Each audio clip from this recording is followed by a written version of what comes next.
Copyright ఇచ్చేయడం అన్నీ కూడా జరిగాయి. వాళ్ళు ఇక దాన్ని మార్చుకొని రీషూట్ చేస్తారా? లేకపోతే ఏంటి అనేది కూడా చూద్దాం. ఇక జగన్మోహన్ రెడ్డి గారికి సంబంధించి గనక మరొక వార్త మనం చూసినట్లయితే, జగన్‌కు షాకు. అంటే మండలిలో మనం కూటమి బిల్లులు పాస్ అయ్యేదెలా అనే దానికి సంబంధించి చూస్తే, ఆంధ్రప్రదేశ్ రాజకీయాలు విచిత్రంగా ఉంటాయి. ఎందుకంటే శాసనసభ వేదికగా ఒకప్పుడు రాజకీయాలు నడిచేవి. ఈసారి మండలి వేదిక అయింది. మండలి వేదికగా రాజకీయాలు వేడెక్కుతున్నాయి.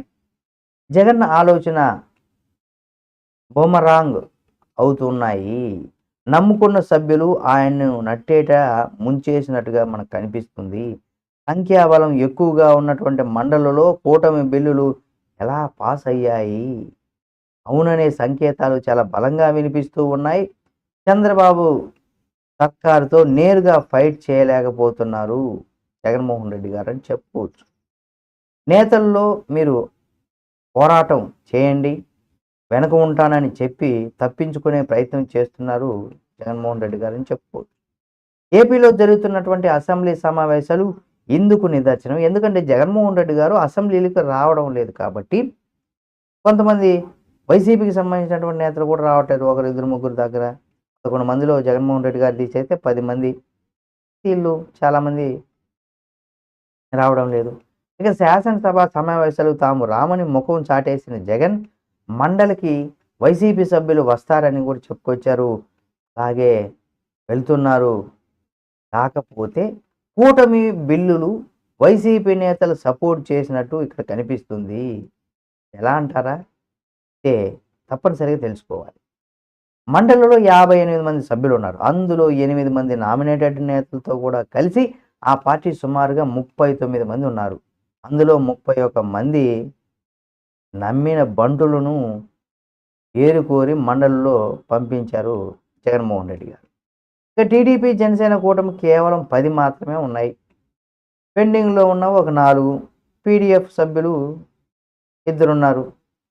సింపుల్గా చెప్పాలంటే మండలిలో వైసీపీదే ఆధిపత్యం.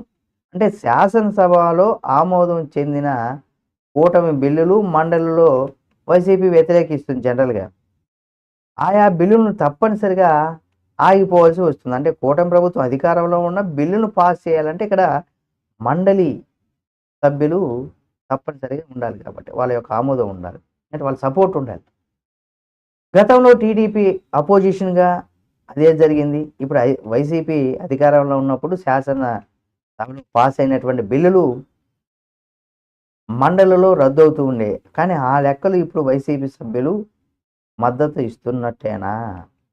ఇందులో ఒకటి హెల్త్ యూనివర్సిటీ ఎన్టీఆర్ పేరు బిల్లు కాగా, అంటే హెల్త్ యూనివర్సిటీకి గతంలో ఎన్టీఆర్ గారి పేరు ఉండేది, మళ్ళీ రాజశేఖర రెడ్డి గారి పేరు పెట్టారు. ఇప్పుడు మళ్ళీ ఎన్టీఆర్ గారి పేరు. ఇక రెండోది ల్యాండ్ టైటిలింగ్ యాక్ట్ ఏదైతే ఉందో ఆ బిల్లు రద్దు చేయాలని.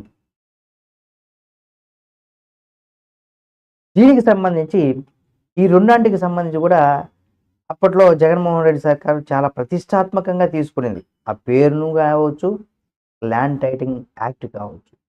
వీటిపైన కూటమి ప్రభుత్వం తీసుకొచ్చినటువంటి బిల్లులు మండలిలో పాస్ అయినట్టు అసెంబ్లీ వర్గాలు చెబుతున్నాయి. కూటమి బిల్లులు వ్యతిరేకించాల్సినటువంటి వైసీపీ మండలిలో ఆమోదం పొందుతున్నాయంటే ఏదో జరిగిపోతుంది. ఆ పార్టీ కార్యకర్తల్లో చర్చకు జరుగుతూ ఉంది. ఇక్కడ ఏదో జరుగుతుంది. పాస్ అవుతున్నాయంటే వీళ్ళ సపోర్ట్ ఉంది. సంఖ్యాబలం ఎక్కువగా ఉన్నటువంటి వైసీపీ నేతలు సంఖ్యాబలం ఉన్నప్పటికి కూడా బిల్లు పాస్ అవుతుందంటే వైసీపీ మండలిలో ఉన్నటువంటి సభ్యులు సపోర్టు కూటమి ప్రభుత్వానికి ఉందని కూడా మనకి ఇక్కడ అర్థమైపోతుంది. ఇక వైసీపీ సభ్యులు కావచ్చు కూటమి మద్దతు ఇస్తున్నారని కూడా చెప్పుకోవచ్చు. కాకపోతే జగన్ మద్దతు ఇస్తారా, లేకపోతే జగన్కు దూరంగా ఉండాలని నిర్ణయించుకున్నారా? ఎమ్మెల్సీలు అందుబాటులో లేకపోవడం, బిల్లులు పాస్ అవుతున్నాయా? ఇక్కడ ఇది కీలకం. అంటే జగన్ సభ్యులుగా నమ్మిన వారికి ఆయన ఇవ్వడం, అయితే కూటమికి వీళ్ళు మద్దతు ఇస్తున్నారా? ఒకవేళ మద్దతు ఇవ్వకపోతే, మద్దతు ఇస్తున్నారంటే జగన్మోహన్ రెడ్డికి వీళ్ళు కొంత పూర్తి వ్యతిరేకంగా ఉన్నట్టే అని చెప్పుకోవచ్చు. అంటే జగన్ గారిని దూరం పెడుతున్నారని చెప్పుకోవచ్చు. లేకపోతే ఎమ్మెల్సీలు ఇక రాకపోవడంతో ఉన్న వారి సపోర్ట్‌తోనే జగన్మోహన్ రెడ్డి గారి లేకపోయినా ఉన్న వాళ్ళ సపోర్ట్‌తోనే బిల్లులు అందుబాటులో లేకపోవడం, వాళ్ళ ఎమ్మెల్సీలు రాకపోవడంతో పాస్ అవుతున్నాయి. బిల్లుల పైన చర్చల సమయంలో సభ్యులు ఎవరైతే ఉన్నారో వాళ్ళు వాకౌట్ అవుతున్నారా? ఇలాంటి 4 రకాలైనటువంటి ఇవి ఆలోచనలనమాట. అయితే కొందరు కూటమి వైపు వెళ్ళాలనే ఆలోచనలో ఉన్నారట. మరికొందరు కావాలనే దూరంగా ఉంటున్నారట. ఇలా రకరకాలైనటువంటి ప్రశ్నలు రైజ్ అవుతూ ఉన్నాయి. ఇక మొన్నటి మొన్న ప్రెస్ మీట్‌లో జగన్ ఒక విషయాన్ని బయటపెట్టారు. ప్రభుత్వానికి వ్యతిరేకంగా తాము ట్వీట్ పెడతామని, మీరు పెట్టాలంటే కార్యకర్తలకు కార్యకర్తలు కూడా మీరు కూడా పెట్టాలంటూ కూడా వైసీపీ కార్యకర్తలకు, నేతలందరికి కూడా పిలుపునిచ్చారు జగన్మోహన్ రెడ్డి గారు కూటమి సర్కారుకు వ్యతిరేకంగా. అయితే కూటమి సర్కారు ఎంతమందిని జైలుకి పంపిస్తుందో చూద్దామనేసి కూడా కాసింత ఆవేశంగానే జగన్మోహన్ రెడ్డి గారు చెప్పుకొచ్చారు. అయితే ప్రస్తుతం అసెంబ్లీ సమావేశాలు గమనించినటువంటి కొందరు YCP hard core fans, YCP కోసం ఎవరైతే పోసేసుకుంటారో అలాంటి వారు కూడా ఎదివి విరుస్తున్నారు. నేతలు పై స్థాయిలో బాగానే ఉంటారు. మధ్యలో వెళ్ళిన మనలాంటి వాళ్ళు ఇబ్బందులు పడుతున్నామని ఓపెన్‌గా చెప్పేస్తున్నారు.